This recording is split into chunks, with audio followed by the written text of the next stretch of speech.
the shinola on that one. All right. Now, I would like to address this arts funding issue. Now, this all reminds me of a humorous story of the traveling salesman. Let's say that the taxpayer is a farmer and the government is a salesman. Well, the farmer says you can spend the night in my barn, but do me a favor, don't stick your willy into any of the 3 holes in the wall. Well, in this case, the salesman's willy represents the taxpayer's money, you understand. Well, the government, like the salesman, can't help himself. Sticks his willy in the first hole, it feels good. Sticks his willy in the second hole, it feels even better. Sticks his willy in the third hole, and it hurts like hell, and it won't let go. Well, in the morning, the farmer comes out and he explains. Behind the first hole was my wife, behind the second hole was my daughter, and behind the third hole was a milking machine that don't let go till it gets 50 gallons.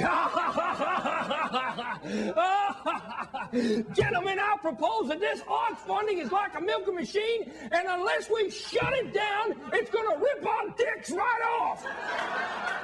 Tonight's show is brought to you by the new U.S. government, improving the arts by severely limiting them.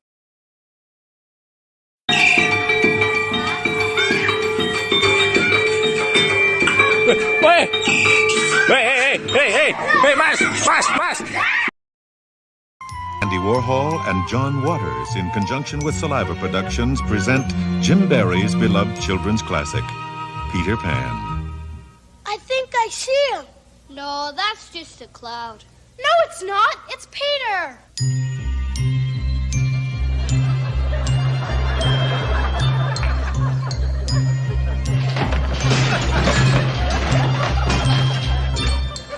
I'm flying.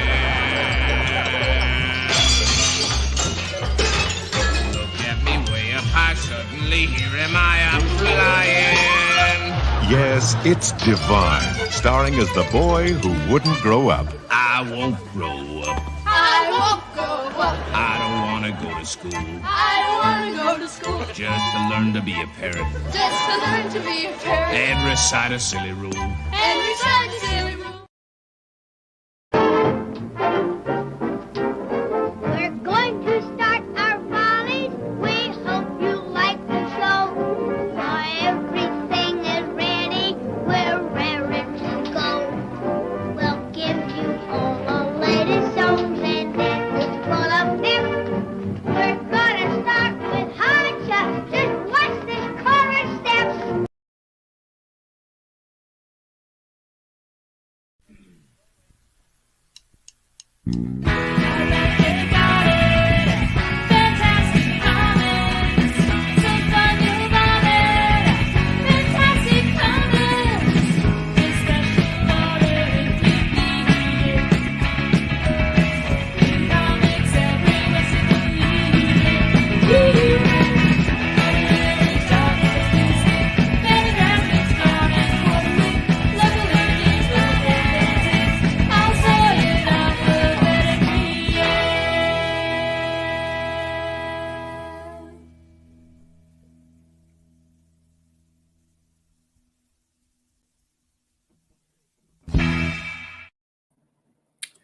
Hey, everybody. Thanks for joining us tonight, as you do every Tuesday night at 8 o'clock on the West Coast, to Fantastic Comics Presents. This is our 78th consecutive episode. Kaare Andrews is going to be on the show in just a few moments. For those of you that are new here, or for some reason are on my Yule Carter channel, go on over to the Fantastic Comics one, because you can't rely on the fact that I'm going to actually broadcast over there. And this is really for the store. This is a store account. This is a store show. And it's all about a dude who owns a comic store, likes comics, and wants to talk comics, and has guests from time to time. And today we're going to have Kaare Andrews. Okay, for those of you that are interested, this is where our store is. We're over in Berkeley, California, MLK Jr. Way. You can follow us on Fantastic Comics, like Instagram, Twitter, Facebook. We also have a Patreon, and yeah, there you go. There's not much more to it than that. I'm gonna get right to it. So let me take this camera off or start this camera. Oh my goodness, look at that. This cat, Kaare, sorry, saying it wrong, Kaare, stupid you all. Has done a lot of comics and a lot of covers and a lot of Marvel stuff. Most recently, though, he has worked on his own creator-owned book for AWA, and I've talked about it a lot. I'm sure if you've seen any of the past episodes, you know that. I'm a big fan of E-Ratic, and tomorrow there's going to be a new series, a mini series that Marvel's putting out that he's working on called Amazing Fantasy. And this is like the last second shill for my store for y'all to pick it up. I am really looking forward to it, not unlike I was looking forward to the Beta Ray Bill miniseries, which has not disappointed. Oh, and as that last issue is coming out, this first issue is coming out. Pretty interesting. Almost like they timed it perfectly for me. Just as one's leaving, one's coming in. All right. So everybody, welcome Kaare Andrews. Kaare, how's it going? Hey, Yul, nice to meet you. Thanks for having me on the show. Oh, yeah, no, thanks for coming on. I mean, why would you? We're spreading the word. We're spreading the gospel. We're spreading the word. That's right. We actually have a lot of people that watch after the fact sometimes. And I think, doing little clips of you being on the show will help that. And people will see it anyway. And I know that it's not all live, but yeah, that sounds great. Listen, I watch tons of YouTube. I watch tons of live streams after the fact. Mm-hmm. I'm drawing all day, so it's fun to have something to listen to. I used to be DVD commentaries back in the day when they made those, but now it's tons of YouTube stuff. Just whether it's news or commentary or hot takes or whatever. Yeah. What's your favorite hot take that's going on right now? Are you on the Kevin Smith thing? I will not participate in any public hot takes. So it's part of my job is to try to stay away from the hot takes. But have you been listening to any of them? I mean, you can't escape probably, it, right? Probably have listened to tons of hot takes. I have so I have my personal Twitter account and then the store's Twitter account. And the conversation sometimes overlaps, or it's just the same conversation, just with different angles. I'm in regards to the Kevin Smith stuff. I think Kevin Smith is a cool filmmaker. I'm also a huge He-Man fan, but I won't watch the show. No real reason. I think oftentimes these remakes, whether it's the Snake Eyes movie or the He-Man cartoon, it's like I just like that original stuff so much. I think whatever the result is, I probably won't enjoy it. So I just kind of leave it alone. And maybe at some point I'll check it out, but I have no real urgency to pick at those things I used to love or still love, seen through new creators. I just don't feel a need, I just don't feel the urgency to check out someone else's new version of the thing I already love, so I'll leave it for now. And maybe at some point, maybe I'll check it out.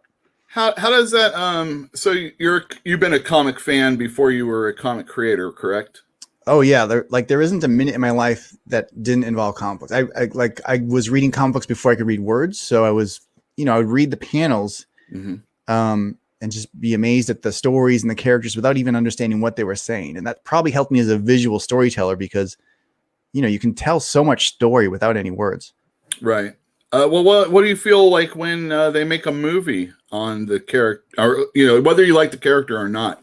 Something that I mean, if they did a Land of the Lost now, would you be like? I mean, I know they've done one, but if they did a new one, well, I'm really into the old one. Personally, I find it it's in direct opposition to how much love I have for that thing that used to exist. So I loved G.I. Joe and I loved He-Man and I loved certain things.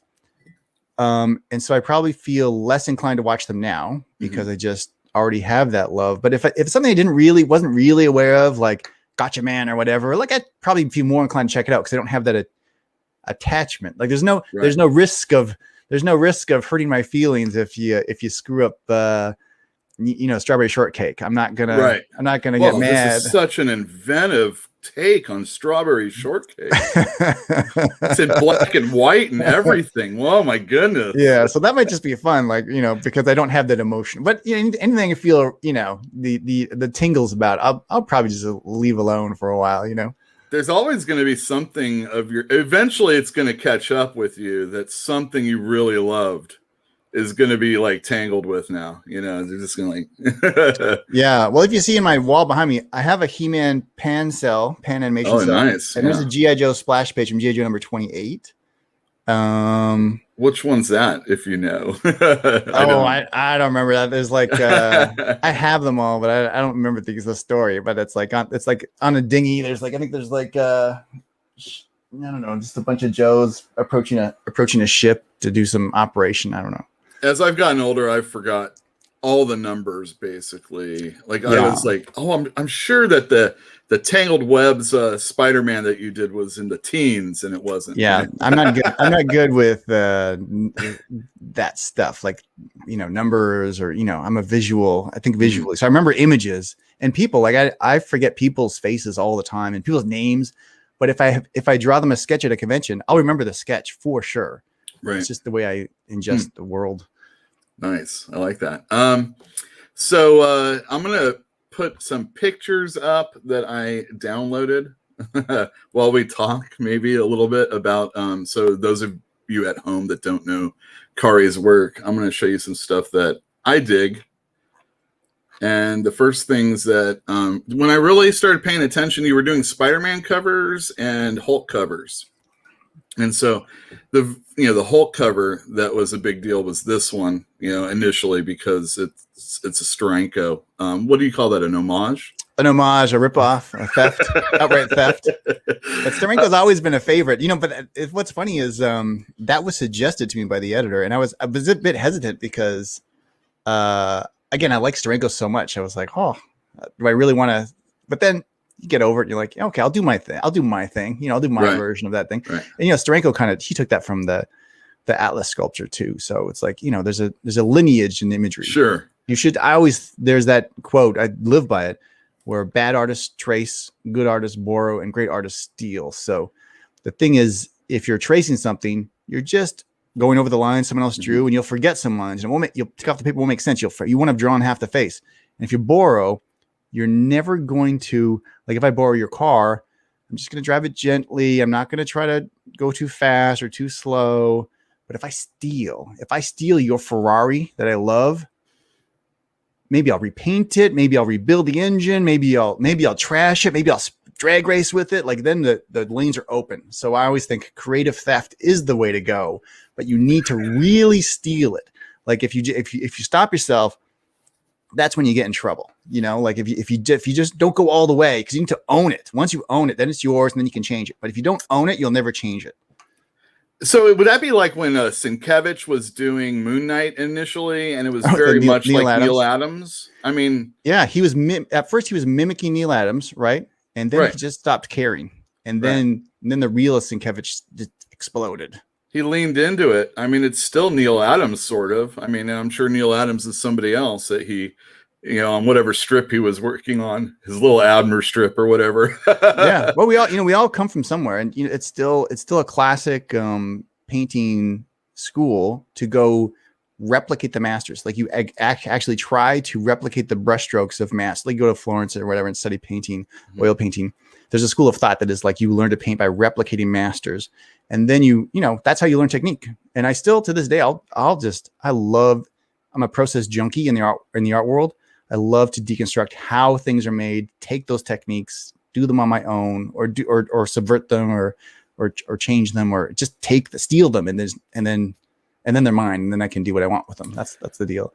Okay, so you were working on Hulk, and Bruce Jones was the writer, and I find it funny that everybody's like looking at the Immortal Hulk now, and it's so dark and everything, and I'm thinking that Bruce Jones stuff was pretty introspective, and the monster never came out, and when it did, you were like, oh my god. And so did you have any communication with him when you were doing that? Because like stuff like this really comes across. I mean, or are you just like, no, zero, I'm just going to draw a mean Hulk? Yeah, zero communication. It was through Axel. So Axel was my editor during those covers, and he really empowered me to just create. And he liked what I was doing and encouraged me to do more.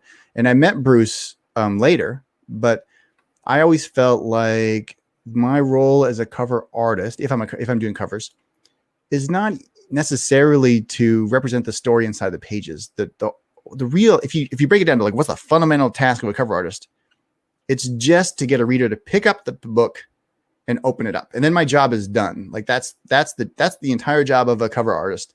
Pick up the book, open it up.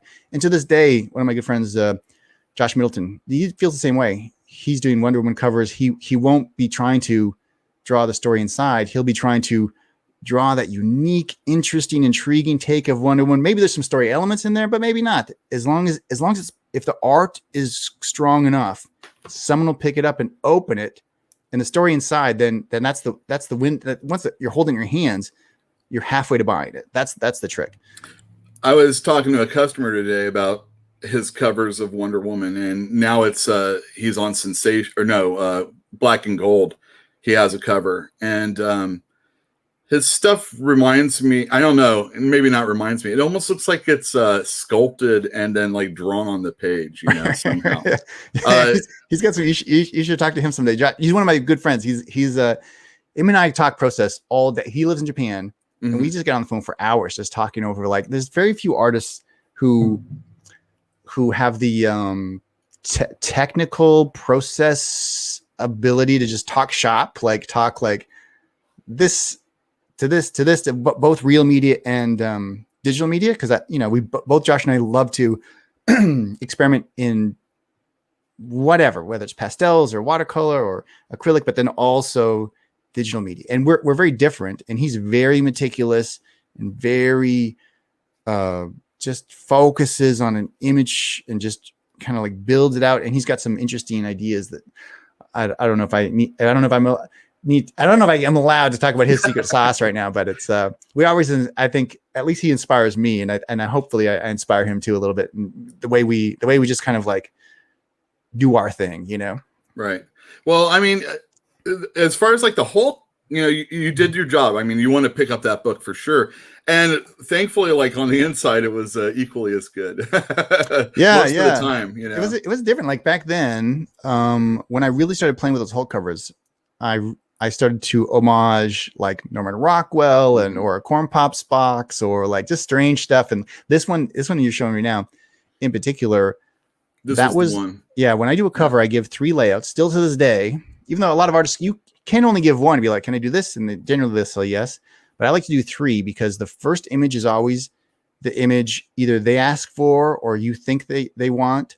The second image is always an iteration of that same thing. And the third image is usually a wild card, because at that point you have 2 strong images. And if you do work in 3s, like I do 3 layouts, it's like, okay, that's where I'll throw in the curveball. And this was the curveball. And I remember talking to Axel, and I was like, wouldn't this be fun? Almost as not a joke, like, haha, we'd never do it. But like, it was a fun third option that I didn't actually think he would say yes to. And I love Norman Rockwell, and he was like, I love it. And I remember the feeling to this day of like, yeah, let's do it. Like, let's go for it. And it was so empowering. And once we did this cover and we got a good response from it, then I could do anything. Then that's I could when you do like the Corn Pops. Right. And now in today's world, it wouldn't stand out so much. You're like, oh, okay, that's a fun cover, fun homage cover. But back then, no one was doing them. Like it was a new idea to just homage pop culture on a big superhero cover. And this was like a bit of a horror thing. Like, it was really fun just to like own those covers and just try new things. Now, were you allowed? I mean, obviously you were allowed to do it, but did they give you any guff about this one? Because, that was the thing about like EC Comics. One of the things, they couldn't do any eye damage or even threatening the eyeball in any way on the covers. Yeah, no, they loved it. They loved it. The only thing I couldn't do is Marvel was very nervous about guns on the covers. And to this day, sometimes you will get pushback if there's a lot of guns on the cover or blood. Guns and blood is basically the line that's always kind of been there for Marvel Comics covers. I remember the blood used to have to be black if it was on the cover. Maybe even through the whole book. Or sometimes I'd hide the blood as part of Spider-Man's costume, or there are ways to do it where it's not so. They just don't want it to be gory. If it's a design element, it can be cool. Mm-hmm. So it's all subjective, though. It like all kind of changes all the time. Right. All right. Awesome. And then you did. I don't have any pictures of this one. I'm just winging it now. Yeah. But you all right? So you were mostly doing cover art for what I remember, and then doing. Should I say fill-in stories for other things? Here's what happened: is I broke in as a penciler. I broke in penciling the back half of Gambit number 13, and since before I broke in, I knew I wanted to write and be a writer artist.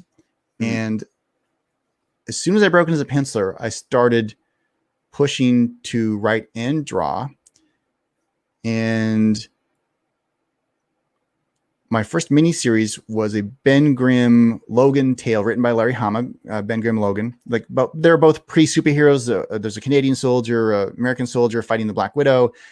And because I had an inker, but because I could ink my own stuff and color my own stuff, I ended up coloring my first cover, but Walden Wong inked it. Walden's a great guy. And then my issue 2, they're falling behind. And back then you'd have to mail out, I'd have to mail out my pencils to Marvel. Then Marvel would mail them to the inker. Then the inker would mail them back to the Marvel. And the Marvel would have to mail the scan to the colors. And then he'd have to mail back the CD-ROM back to Marvel. So if I could do 2 of those jobs, I could save them 3 days, basically, or at least 2 days. And then so I finagled my way into penciling and coloring. And then I think issue 2, I finagled my way into penciling, inking, and coloring because I could save them so much time. And then I became known very quickly as someone who could deliver a cover very fast because there was none of this extra travel time. So I started getting covers only just because they knew I could turn them out and save all this time, and they liked them. And then I started on a whim. I've always wanted to be an oil painter, but I didn't have the money to buy oils back then. I just had my little computer and a Wacom tablet, and there was an oil painting app.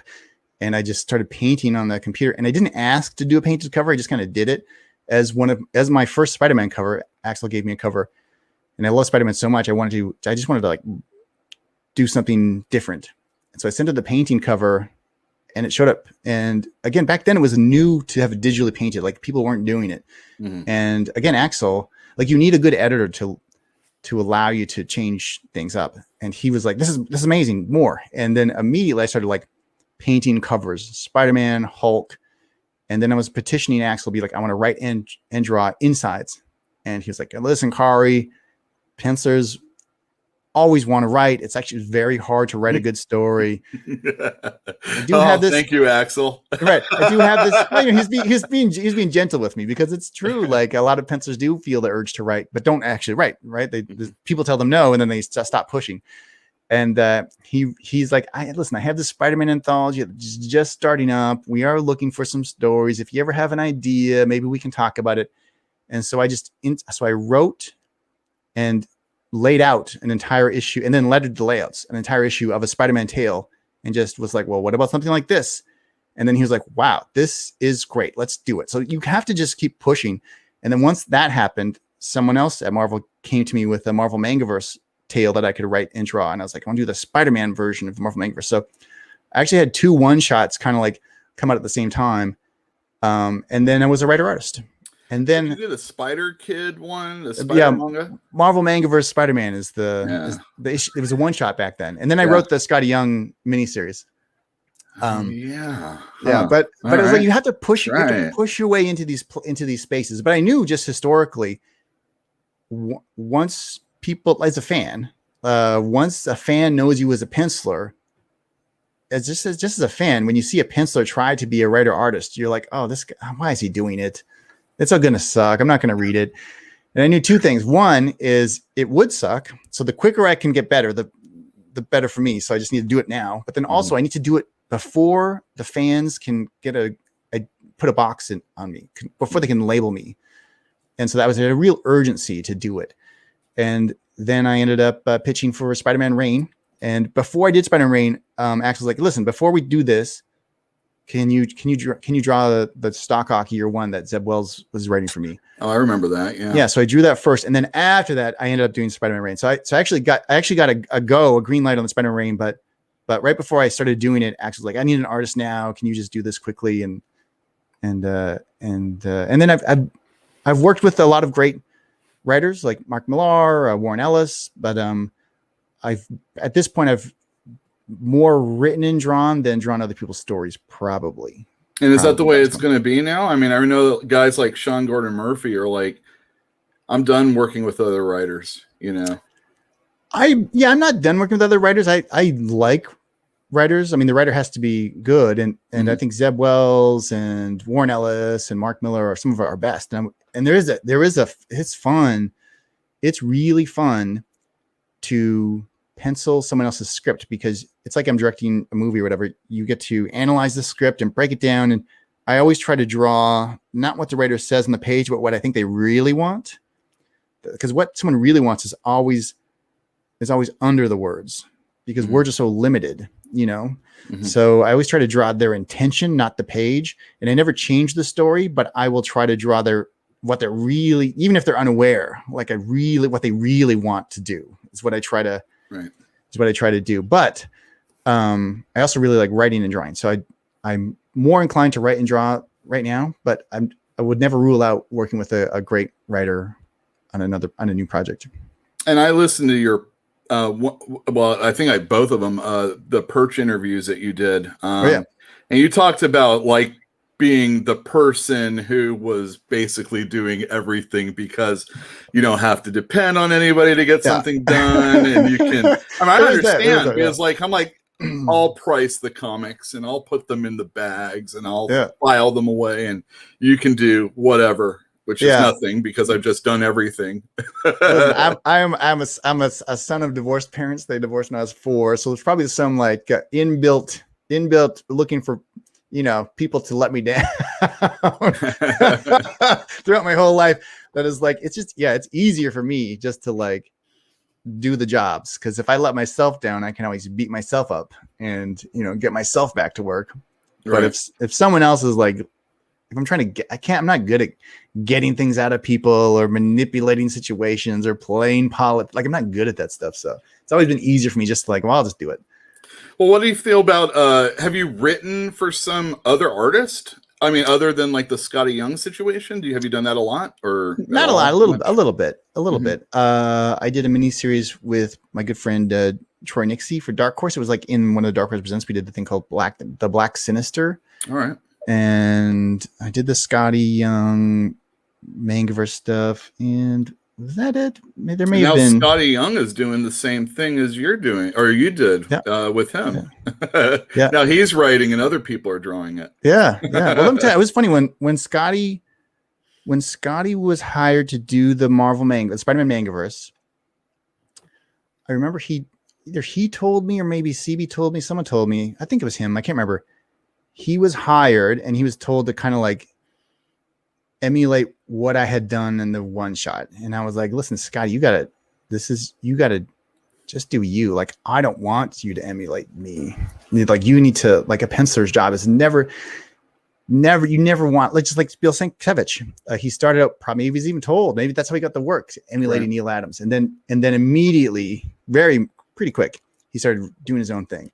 And I think that was whether or not I had anything to do with Scotty. I still feel proud that I had that conversation with him to, like, you know, like, do your own thing, man. Like, from the first issue, like, this is you're drawing this book, like, do your thing, you know? Right. Yeah. And we love him at the store. Yeah. He's a good guy. I love your work too, by the way. So as we were reopening from the pandemic in California, I think E-Ratic started coming out. Yeah. And I was pretty hot for this book. It didn't necessarily, I mean, I'm not gonna lie to you. It sold okay, and it sold regularly to the people that bought it. But as of yet, I mean, I'm still a big believer in it. I push it all the time. But when it's not Spider-Man, you know, and other things that people know, it's a little bit of an uphill battle, but I really think it's an amazing 5-issue series, and I hope there's going to be more.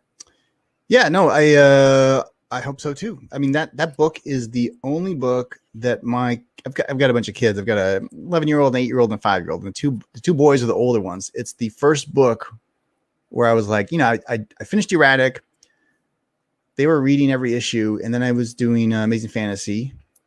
While I was doing Amazing Fantasy, they're like, Dad, you've got to draw more E-Ratic. We love E-Ratic, and it's the only time they've ever said that about any character that I've worked on. So maybe at some point there will be more E-Ratic. It'd be really fun. It's not actually a creator-owned book. Like AWA owns it. Mm-hmm. Like I made it for their universe. Like I do own a stake in the character. Gotcha. But it's not like My Hellboy, for instance. Gotcha. You can't take it just anywhere else or anything like that. No, it's like integrated into their universe. So how much did you have, like, so you're writing and you're drawing, you're doing a lot of the work on this book.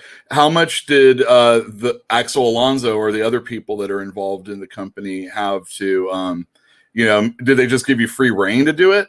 Or was there some sort of parameter or anything like that? The parameter was, hey, I'm a big fan and friend of Axel, and when he left Marvel, I was like, hey man, let me know what you're doing next. And he was like, I'm doing this next, and we're doing a superhero universe, and if I would love for you to do something for the universe. It could be anything. It could be whatever you want, something that fits in this new universe. And I instantly came up with this weird idea of a kid who had a costume like in the old days, and a weird name and an animal-based name, and crazy powers that only lasted 10 minutes a day. And I just came with it all at once, and like just in a flash, and a tail. I wanted the tail and ears like a rat, and yes. And right there. So the very first page of that book is the first image I drew, and it became part of it all just came in like just like a flash. So, but the cool thing about Axel is he will get out of your way if you're doing good work. Right. So he doesn't try to micromanage talent. He just wants you to do good stuff. So if he likes it, then he'll empower you. The thing I like the most about it is, it's very little superheroing actually. Even though like the whole thing is about the main character and his family and all the other characters in his life, but every character is so well fleshed out. Even in I don't know if you know anything about wrestling. A little. I mean, I used to watch it a lot as a kid, but I haven't watched it in a long time. Characters will come out, and they have a certain amount of time to really let you know who they are and what their whole thing is about. And a lot of times when it doesn't work, it's rambly, and it's not coming across, or whatever you want to come across is not believable. Everything in this book is basically that. Is if you only have a few seconds, each character has got a really it's really fleshed out. I like it a lot. Well, it probably has to do with I mean, if I had the time and the resources, every issue would be 60 pages. So I generally have like 2 or 3 issues of content that I have to squish into 20 pages or so. So it's probably a result of just like trying to condense all the ideas I have in it. I find that the hardest part about writing for me, because I don't I think a normal writer in comics can write 5 issues, up to 5 issues a month. Maybe that's high, but maybe 3 issues a month, whatever they're doing. So they have a lot of runway to do a lot of their ideas and hand it off to someone else to draw. I don't, because I'm writing for myself. I have too many ideas, and I'm constantly a battle to like just condense those ideas into a 20-page book. Like for me, that's the biggest battle. It's never like I'm out of ideas. It's always I have 1,000 ideas, but only 20 pages. What am I going to do with this? Do you think being limited that way is better for you in your writing then? Oh yeah. I think limitations are good for art, for sure. It works that way. You have to pull back sometimes. You can't just like give everything all in one issue. Yeah. Well, when those 4-hour director cuts of those movies started happening, I think, people realized, I love, whoever, Ridley Scott, but I don't know if I love 4 hours of Ridley Scott. Like you need to cut away some of the media, even if it's good stuff. cut away the good stuff to try to get the great stuff. Well, that's the thing about the comic book. The companies put so many comic books out. I mean, even the small companies, Dark Horse can have a bunch coming out, or even Vault. Sometimes they're just slamming the shelves. And even if every single one of them was a great book, that's not necessarily a good thing, Yeah, I mean, but also I don't think it's wrong, because I do think in any medium, whether it's music or books or movies or TV, most of that material that's generated is going to be just okay. So, but you need to make a lot of stuff to also have the great stuff. Like the more stuff you make, just out of statistically, you'll have more great stuff. But a swamp, like right now, the problem with the world is every band is on the internet. So there's just like a wall of noise. So trying to find the great stuff is harder than it's ever been. Like trying to filter out that stuff. And then you have these social media companies like Google trying to manipulate what you can find and what you can't find, and trying to point you towards things. Like, just imagine sure, it's already happening. The entertainment divisions, not just Google Ads, but are buying algorithms to like try to manipulate. Like, I've never felt so manipulated in my life with like just tech, like just trying to push me to or away either ideas or movies or politics, whatever. I've never felt those so much. Like, I feel it every day, and it's making people crazy. It's like making people hate each other. It's like this weird new world we're in. We're just like, the amount of just data is overwhelming. I don't know. I think that's the biggest challenge of the time, is like, how do we just find the good stuff? I mean, I haven't read it. I have a person I talked with that did read it and said it was great. But tomorrow, Amazing Fantasy comes out. Yeah. Man, all these covers that I am going to show people, it's like Sienkiewicz did it, but it's you. It's like, this is an old ass pulp cover, but it's you. And it's pretty awesome. Well, just trying to embrace those, like, especially like those covers. Like, the main covers are really kind of Frazetta-esque, Sure. And then I did a variant that was very Sienkiewicz-esque. No, that's this one here. Yeah, right. So, Yeah. so I did variants to my own series. So I did my own main covers. I'm a variant cover guy. Why not? Right. I did my own. Why not? I pitched it to Tom Brevoort, and I was like, I just had this urge, because I'm doing these Frazetta style, kind of pulpy 70s style covers in kind of a new way. I'm trying to do them on, trying to honor the old, but reinvent it into the new. But I also just have in the book, there's a few different art styles. And so I wanted to do era specific variant covers. Sure. So I have kind of a 40s-esque ish, not more of an homage, not a trace, but like a theft, like a Captain America, and then kind of an 80s-esque Black Widow. That's the Sienkiewicz one. And I have got like kind of like a here. yeah. And these are the insides. So these are, yes. And then this is like in the Spider-Man in his era. I wanted to do kind of that animated, like watercolor skies and blocky back buildings, and I have all these weird ideas all the time. Now, is it a different character each issue, or is it just a whole anthology with different characters all the way throughout? No, and it's one story, 5 issues, and this is in continuity. This is not a Elseworlds story. Oh, really? Oh, okay. I did not realize that. Yeah, I try not to read the blurbs too much, especially if like I believe in the people working on it. I don't sure. Know. I don't want to ruin it for myself. I mean, the way continuity works, right? You know, this is just if it's good, it will actually be in continuity. Sure. And if it's off, if it's too left of field, it will just be kind of considered an Elseworlds type sort of thing. But it's definitely written with the intention of being straight up continuity.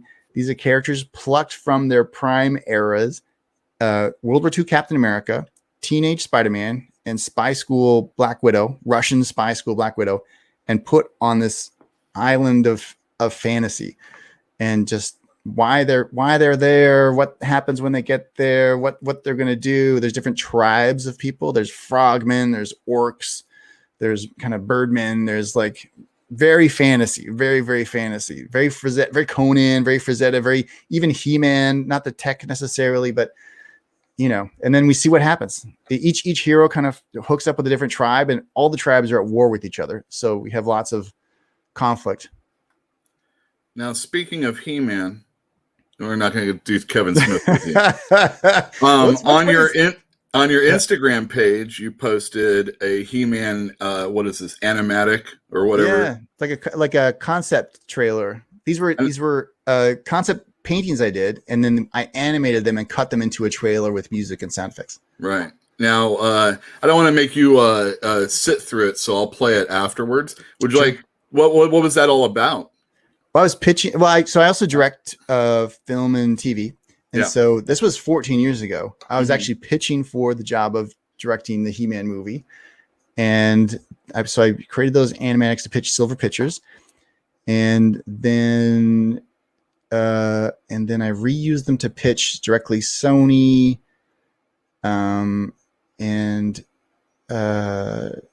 actually had some traction there for a little while. It didn't go anywhere. That movie's hard to make. It's going to take someone who's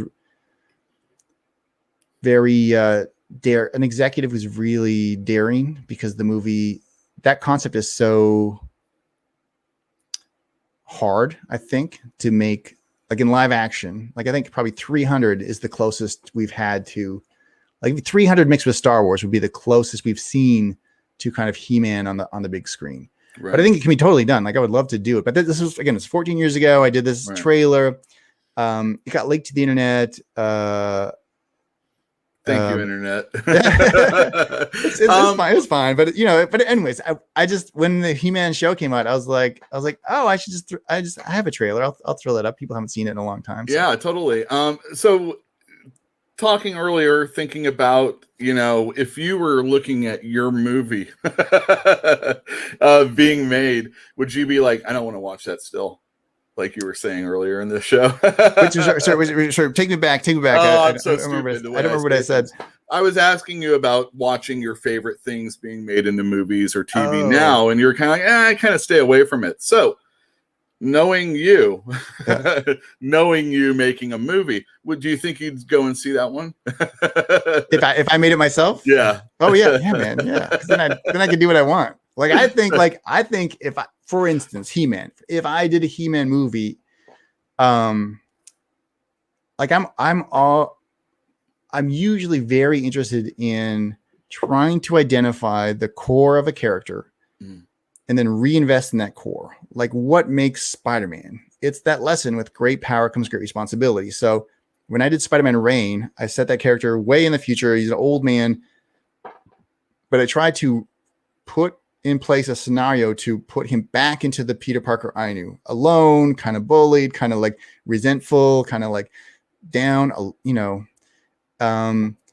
so he could relearn that same lesson. Like I wanted him to forget that lesson, and because it didn't make sense anymore. So I killed Mary Jane.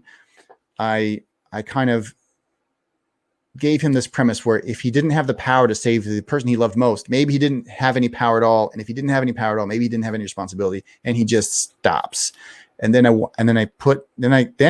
work and orchestrate some events so we could relearn that lesson, reconnect with Mary Jane in some emotional way, forgive himself, and become the hero again and take on the responsibility. Because Spider-Man didn't become Spider-Man when the spider bit him. He became an asshole. Like he became a wrestler, talk show guy, lets the robber go away, kill his Uncle Ben. It's not until he causes the death of the person he loves, that's what makes him a superhero. It's the thing he messed up on that is the mechanism to make him become better. And we all know that's what happens, right? You can only hurt the people you love the most. Like you can't hurt someone you don't love or doesn't love you the way you can hurt someone who you love or who loves you like this. Sure. Like, and you're going to, like, if you love someone enough, you're going to hurt them. And maybe it's not intentional. Maybe it is intentional. It's just going to happen because it's human nature. And what do you do then? Do you just check out? I'm a horrible person. I'm gone. Or do you take that moment to become a better person? Like to to me, and that's the mechanism of Spider-Man. That's why I can get behind Spider-Man, and that's his core. So for me, it's like I would do the same thing with He-Man. Like, what's his core? Who is he? Why is he?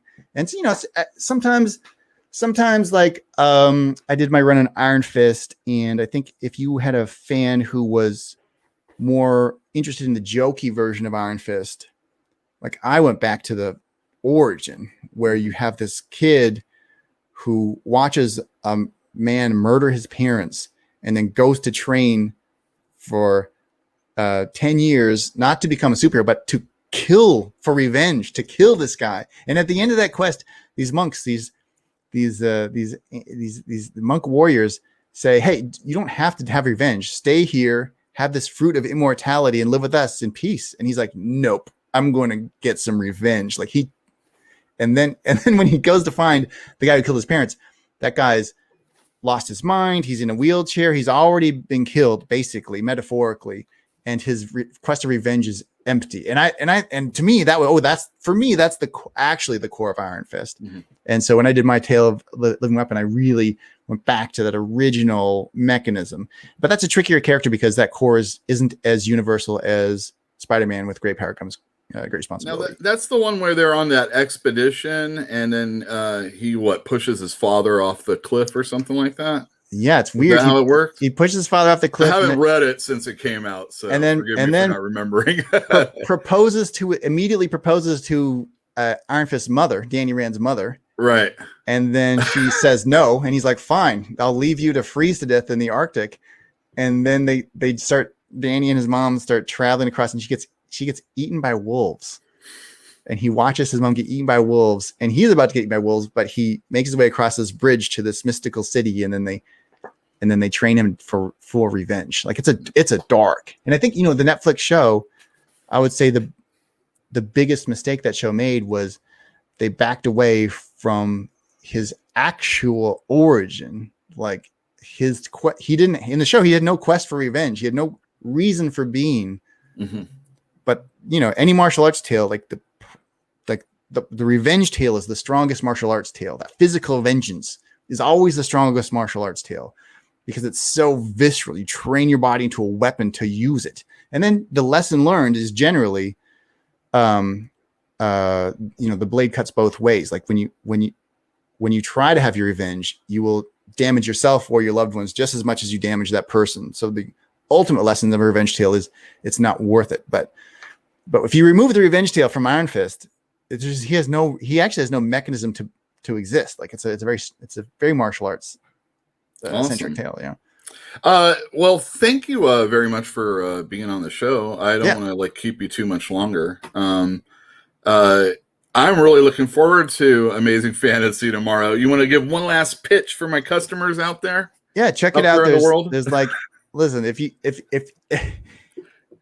I feel some of our favorite heroes, shared heroes, have iterated so far away from who you think they are, they're almost unrecognizable. And I think I had gave myself the task of taking the most recognizable archetypal version of Spider-Man with the most recognizable archetypal version of Captain America and the most recognizable archetypal Black Widow, and just did straight up right down the middle. Like I think if we were playing football, I'm trying to pass to people. They're all off on the sides. They're way off on the sides, but the middle is just open. And I'm just running. I'm not passing to anyone. I'm just running down the field, trying to score a touchdown because no one's there. I think the superhero field is open for the archetypes to just dig in and do those. So that's what I'm really trying to do. And there'll be lots of surprises. There's some guests along the way. There's some fun. There's some adventure. There's some amazing fantasy on this crazy tale. All right, yeah, awesome. Thank you very much, Kaare. Sorry for butchering your name right up front. That's my whole life. I'm sure. I understand that. Trust me. Yeah. I bet you do. Everybody says thanks for coming in. ATN's just there to show it. Perfect. And I already got another sale, so it's great. It's already working. Right. We did it. All right. We did it. All you have to do is remove yourself from the area, and I'll see you. Maybe we'll talk again. Yeah, sounds good, Yul. Thanks for having me. Man. Thanks. Right. Really appreciate it. Oh, big sized. Hold on a sec. Oh man, it's hot here. I don't know about you guys, but it's kind of warm. Thank you, Fantino. I'm sorry I didn't want to like interrupt him. I knew he had like only a certain amount of time. We already kept him late. I saw some really good questions, and you know what? Just let's make it up to you. I'm going to show you his. No. Before we do that, let's do this. What's up? What's up? What's up? What's up? What's up? Hello. What's up? What's up? I don't know what you guys are talking about. What's up? All right, let's look at the He-Man thing that he did. I thought it was pretty cool, and I clipped it, and here it comes.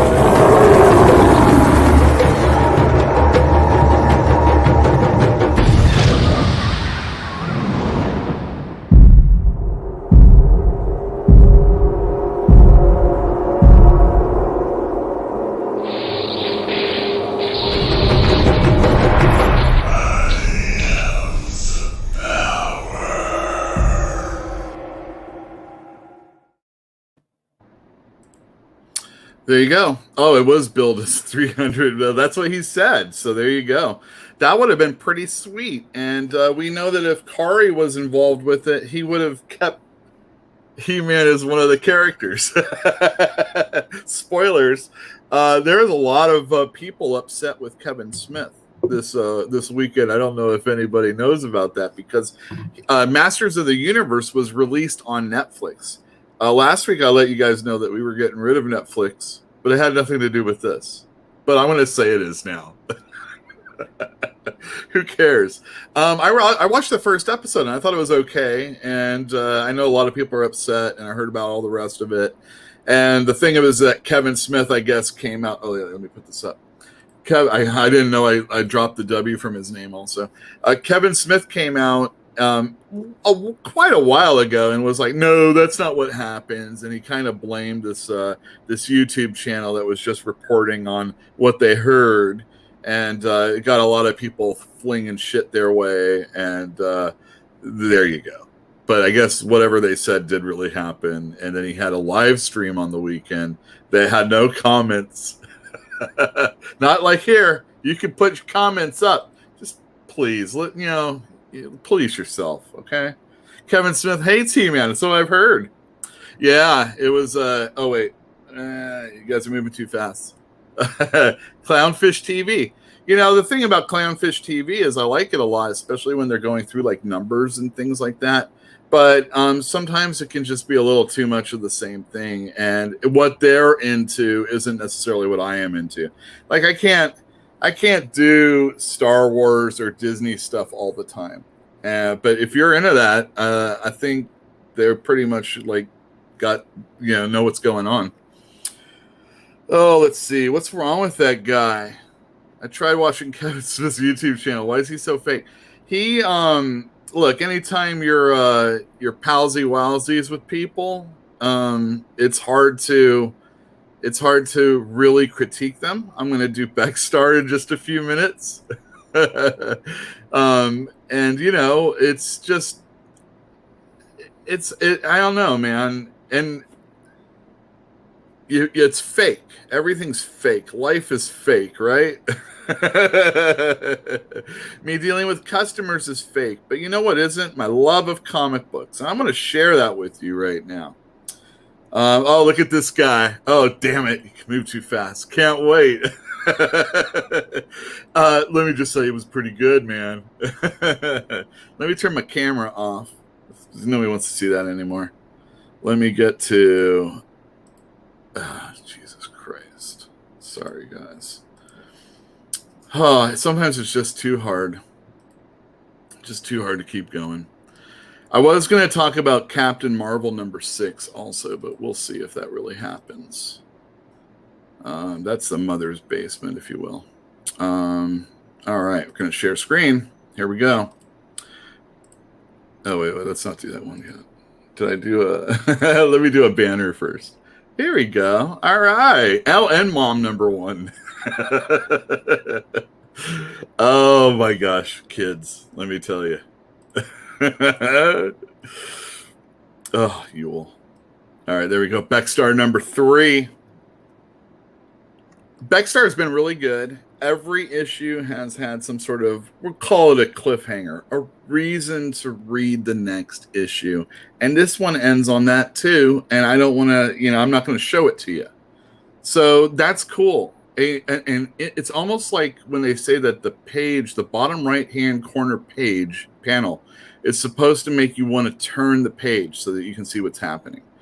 And yeah, it's kind of like that. Look at that. Look at that. There's the bad guy right on the right-hand side on the bottom of the...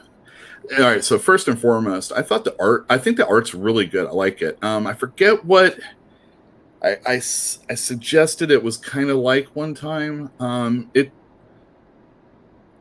I can't quite remember, but I really enjoy it. I think it's pretty good and tells a good story. The problem, or the thing I was saying, not the problem, the problem with independence a lot of times is that the art isn't that good.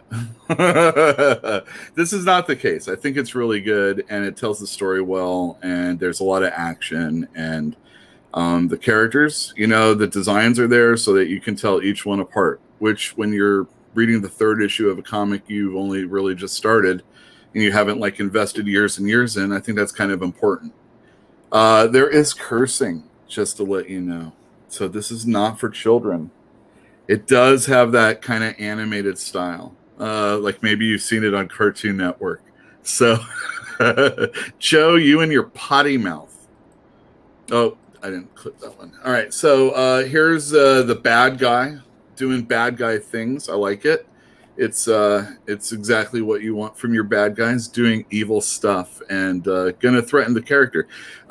They are going to go and receive... Geez, Joe, tell me in the comments what it is. I can't quite remember. They're trying to get this artifact. And he knows where to meet him from torturing this dude. And we're also getting flashbacks. The flashbacks, again, are important because we're finding out the stuff that made Beckstar the loner that she is. And basically her crew are stealing this money and they're going to ace her out of the stuff, of the loot, and back to normal. So that's good. I like that. A good delineation of, the mirror shimmering and we're seeing the past. And then we go back into here. This is where they're trying to receive the get the item, and it was a setup, and these dudes are here waiting for them. I might be misremembering some of it. You can tell I took the pictures on the floor. And yeah, here's the getaway. There's some really good action, and like I said, there was a cliffhanger at the end. I liked it a lot. It progressed. What are you going to say about a 3rd issue of 5? You know what I mean? I think it's really good, and I've been selling it pretty well, Joe. Let me tell you, a lot of people be getting 1, 2, and 3. It's really nice when I'm able to put them all together. I still have a copy of the first print, and if there's any more of the second print, I'm going to be reordering those in the next order. So what I want to do is that Nottingham and Stray Dogs I want to start putting on my spinner rack, and I want to always have them up.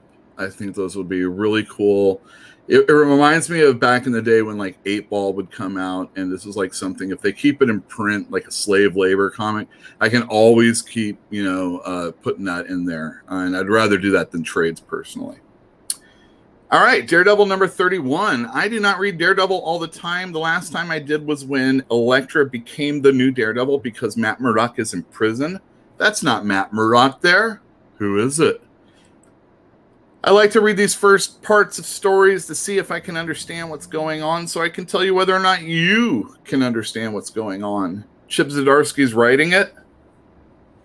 Everybody loves it. I think it's pretty good. He did all this Catholic stuff in the beginning, and I'm not Catholic, and I don't really care about reading about Catholics. And then he went to prison, or turned himself in to go to prison, and that was very much like when Brubaker, took over for Bendis. But Elektra is the new Daredevil out there in Hell's Kitchen, and that's a little bit of a different thing.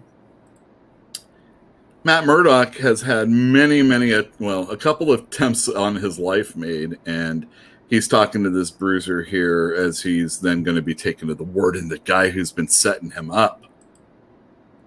Here's Elektra arguing with some girl I don't know. She calls her a crazy bitch and some other curse word that Joe would have put in his comic. Now she wants to go beat some people up, Very Daredevil. I'm upset. I'm going to go beat people up. This is Mike Murdock pretending he's Matt Murdock, and he's talking to Hammerhead and these other bad guys, these thugs. I don't know what he's trying to do. Here's Elektra beating people up, and she really, really wants to find this lady. I don't know who this lady is. This is a nice scene, though, because you go from her asking about Izzy Libris to Wilson Fisk, the Kingpin, asking for where's Bullseye. And he's the mayor still, and he's threatening people, and cops are pulling their guns on him, and he has I don't know who this chick is, threatening them. Anyway, he needs Bullseye. I want Bullseye. Where's Bullseye? Oh, here's Bullseye. He's killing people like he always does. And he still has that, talk about Kevin Smith. That bullseye in his head that he carved in. God, that's the dumbest thing.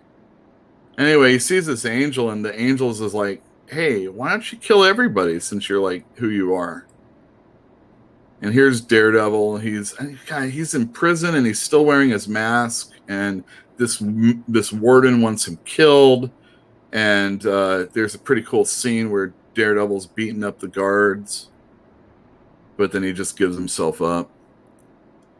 And then here's Izzy, and I guess her kids were killed by the Hand, or she wanted to make a deal with the Hand to kill Elektra Daredevil, but because of her, Bullseye's on the loose. And what's Bullseye doing?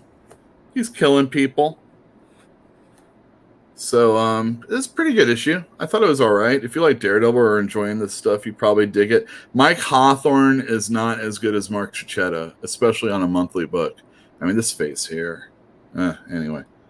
And now Mom. Everybody's been waiting for Mom #1 by Emilia Clarke. She's Daenerys Targaryen, everybody. Marguerite Bennett and Layla Lalise on art. The art, I think, is pretty good. I read about the first 3 pages. This is ridiculous, and it's been making the rounds. She, all right, she's a 29-year-old mom, a high school dropout, chemical engineer, part-time sex worker. Whew. She's like Homer Simpson sex worker, Thai food junkie, and biological freak of nature because she's got like powers. I think it's during that time of the month. She says, and this is like 2049. Anyway, I couldn't get through it. It's not written for me.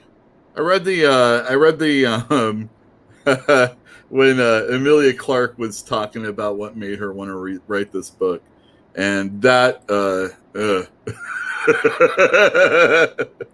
oh my goodness, that one. Exactly, Moby. It's bad. Period. Hilarious. I'm sure whatever I said. Oh wait, let's see here. Oh my goodness. All right, excellent. So that was Mom. I just threw that in because I thought it would be funny. We sold a few today. I'm okay with that. And it's a no risk image #1, and it's something that it's something, let me tell you. But I think you could just go for like Maneater. I think other people have said it. I think either Joe or Purchase said it. You could just go straight for Maneaters, and you get more satire that way, and probably, I don't know, at least a person who's a writer working on it. At least. Oh, we already did that one. Let me see. Okay, let me. I didn't play the interview. Boy, you put these things together, and you want people to see them, and then you screw it up. Just the way it is.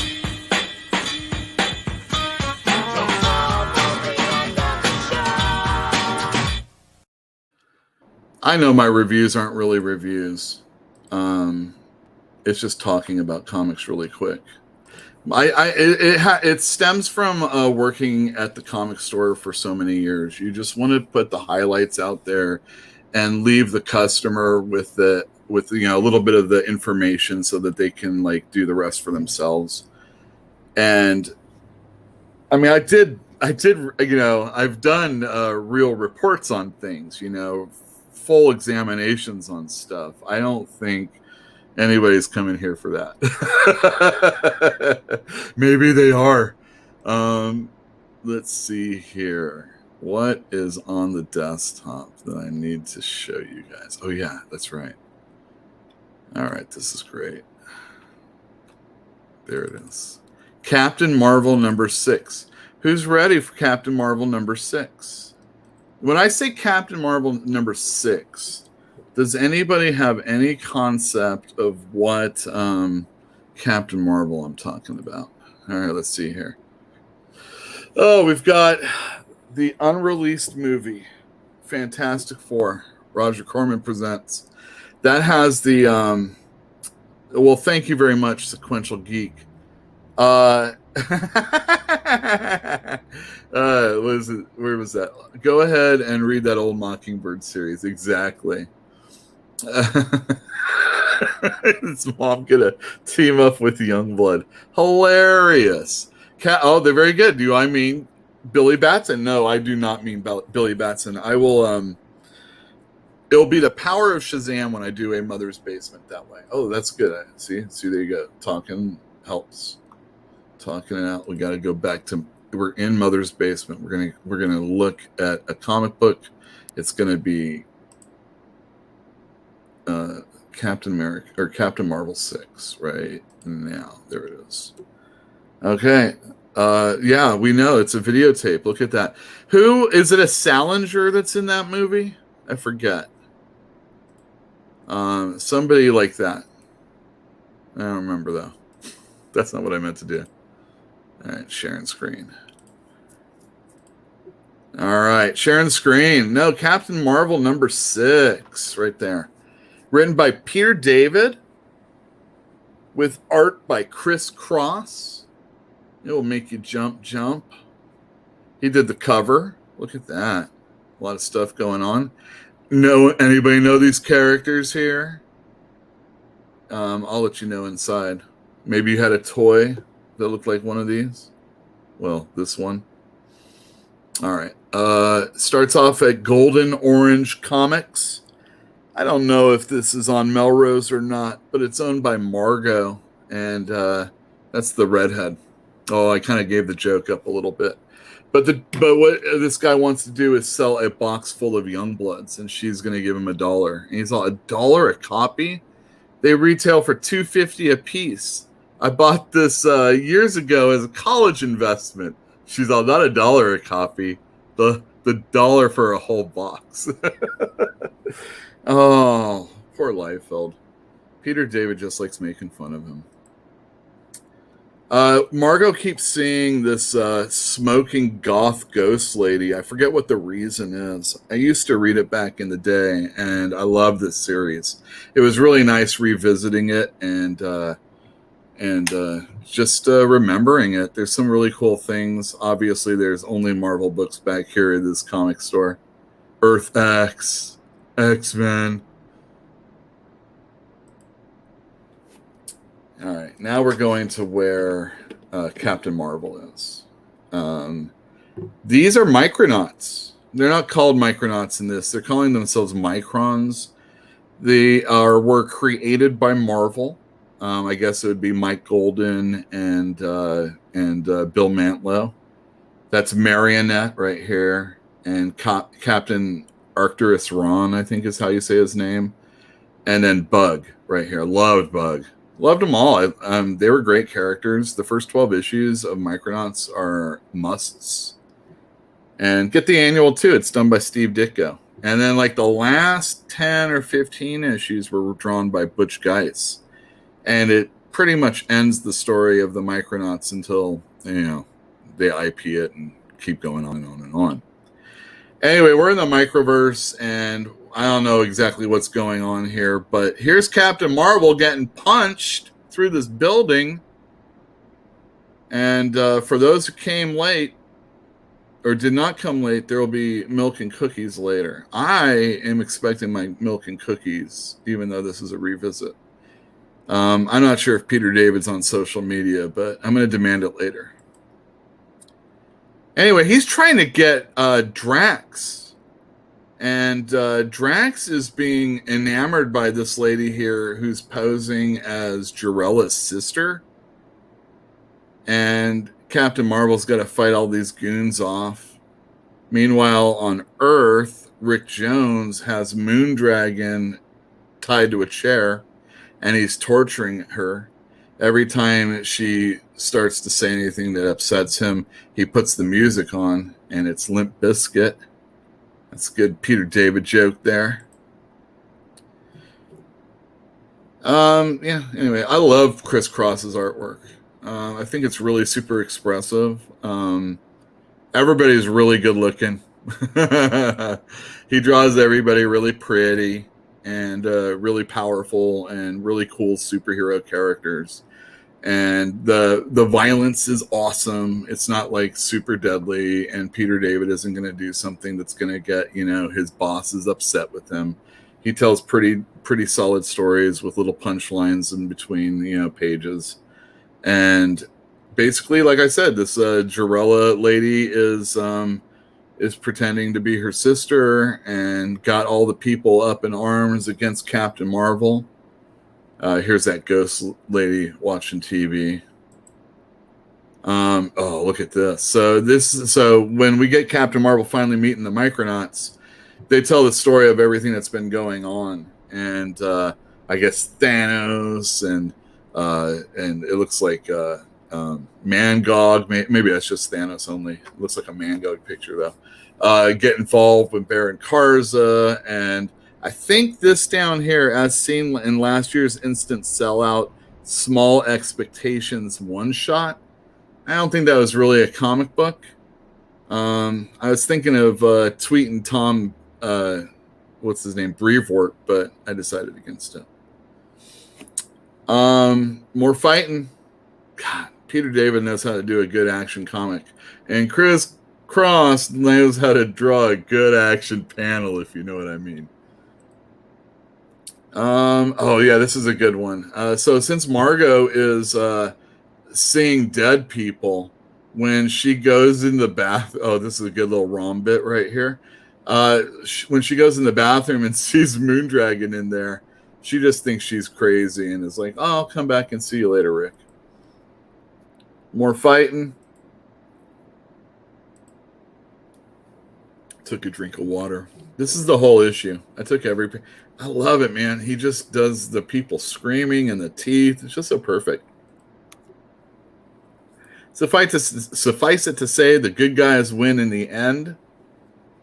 Drax is no longer under the spell, and Jarella's in a lot of trouble, or not Jarella's in a lot of trouble. And it was a really good issue. Captain Marvel was an excellent series. It's not expensive if you can find it in your back issue bins. That artwork is nice. I agree. Wait, Gil Kane, which issues of those did he do? I don't remember. I know that Keith, was it like before or after the Keith Giffen stuff? I know he did the Nightcrawler issue. And I know a lot of the readers weren't so into Micronauts when Arcturus was being all mopey.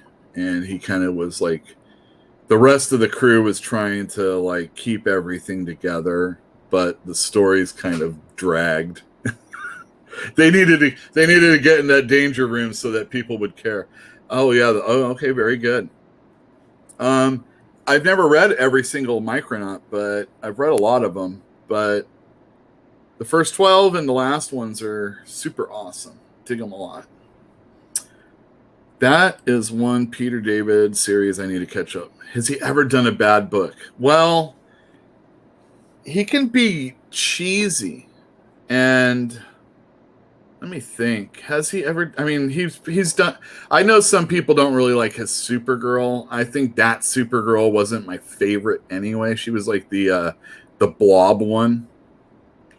When Byrne created Supergirl, she was, or well, it was during that time, that series, and she was kind of like all right, but maybe that one, maybe if there's like a character you don't like, I guess like some people don't like X-Men, and he has mostly only done superhero stuff. Did you ever read Sax and Violins? Did you ever read any of his novels? My favorite novels that he wrote were the Star Trek Next Generation ones, because where I thought the episodes of Star Trek Next Generation were pretty passionless when it came to real characterization, Peter David's characters were so well fleshed out. They had such great lines. There was funny stuff going on. They seemed like real human beings.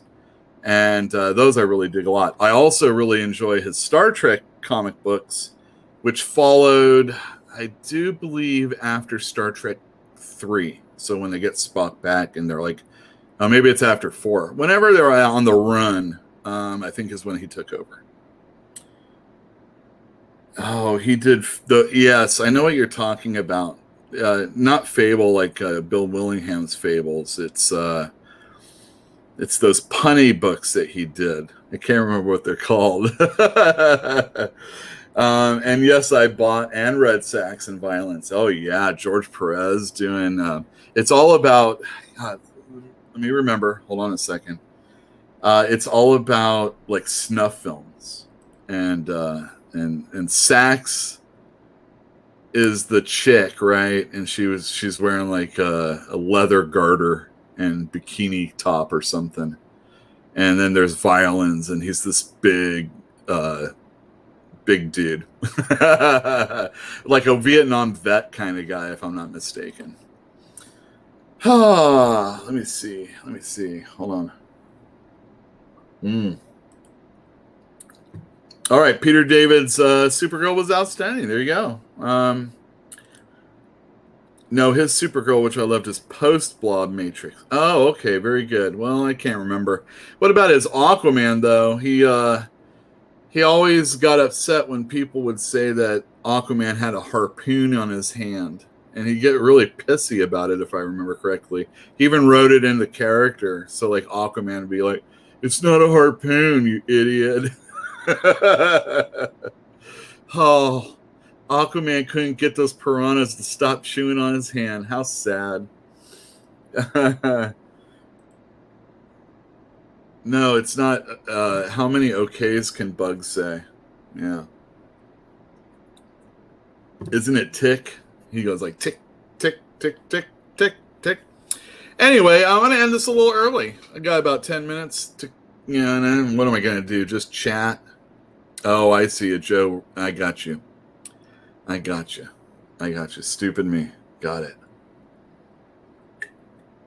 It's hard to remember those movies, especially. Those are a lot. The Joe Pesci stuff is a lot. Let me tell you. He was like so popular for a minute. And it was like you just see him all the time. I couldn't stand it after a while. Anyhow, thank you everybody for tuning in. We'll see you next week. Not sure if I'll have a guest or not, but who knows? We'll figure it out. I didn't talk about what's coming out tomorrow, but Amazing Fantasy is the big one. So until then, see you next week.